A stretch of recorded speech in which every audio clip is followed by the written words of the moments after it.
Good morning. It's morning for me. This is Holly Dimig and I'm the Closet Stamper. And today, in this video, I'm going to share with you how I use my triple banner punch. I am an Stampin' Up! Independent Stampin' Up! Demonstrator, and so I do use Stampin' Up! Products, and this is one of them. So the triple banner punch cuts banners, and as the name implies, it cuts 3 different sizes. What is a banner? In case you're unaware and you're new to the craft, here is a banner right here, this yellow piece. This is a picture in the annual catalog.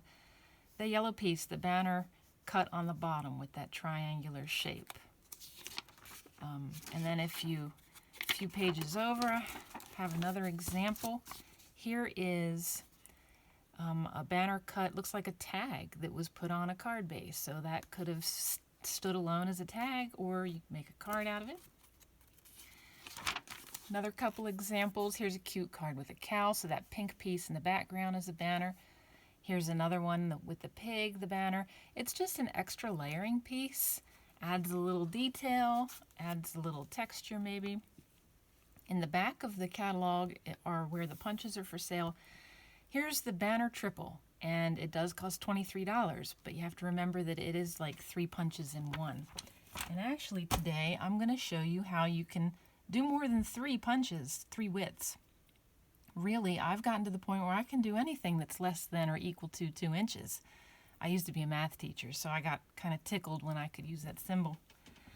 So here we go. Here is a Stampin' Up! Here's the triple banner punch, and if you've never used a Stampin' Up! Punch, these days they have this little slide on the bottom that you can open up.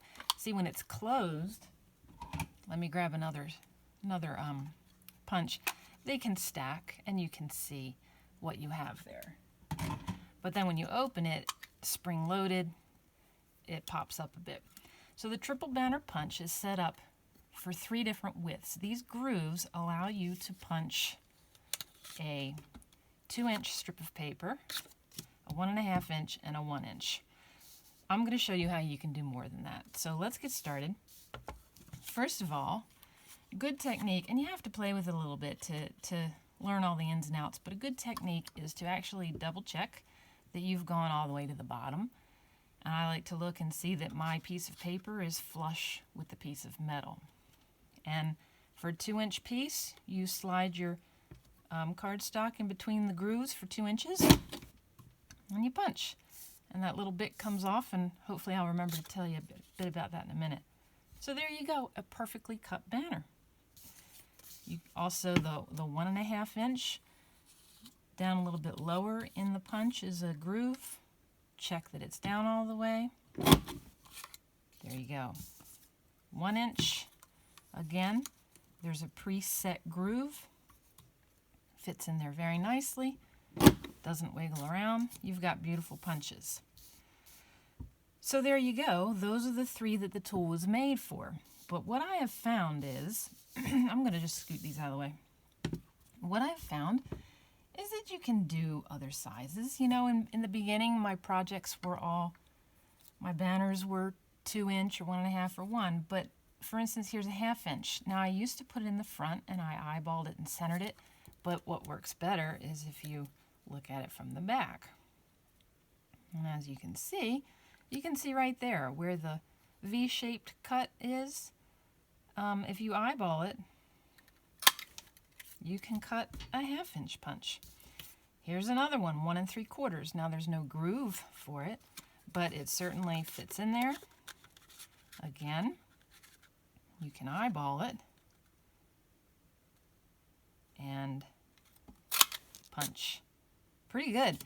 See, I bought this because I have seen several people in real life cut it with scissors, and they do a great job. I could never do a great job. Never, ever, ever. Mine were always crooked. So I bought this, and it's been really great for me, and I love it. Let me tell you one more thing, and I apologize, I'm a little froggy. It's the morning. I guess this is the first time I've spoken. You may have noticed on the back that I have written add 7/8 inch on the bottom of my punch.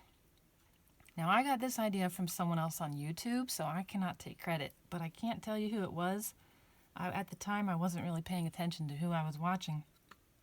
But you want to add 7/8 inch, and what that means is you're going to start with a strip of paper, and when you punch, it punches out that little piece, and that piece is actually 7/8 inch wide. So from this tip of the top point of the piece that's missing to this bottom one and a little bit more is 7/8 inch. Excuse me. So if you have a measurement that you want, just be sure to add that. And I wrote it on there with a Sharpie so that I would never forget, and it's lovely. So there you have it. Again, this punch is designed to punch 3 banners, so it's a 3-in-1 punch, but as you can see, I do it with a lot more. I'm going to swoop these out of the way, show you a few examples that I've made with banners. I've given a lot away, but this is what I have right now. So this piece of Designer Series paper in the back, so easy. A pillow box, a banner, sentiment, and a ribbon, and a little accent rhinestone. There's a basic little card with that orange banner, and then here's this. We all have those beautiful papers, and when we cut them to size, we usually have little strips left over. So I used my banner punch, and I made this cute little thank you card. So there you have it. I hope you've enjoyed, and I've enjoyed you watching. Thank you so much.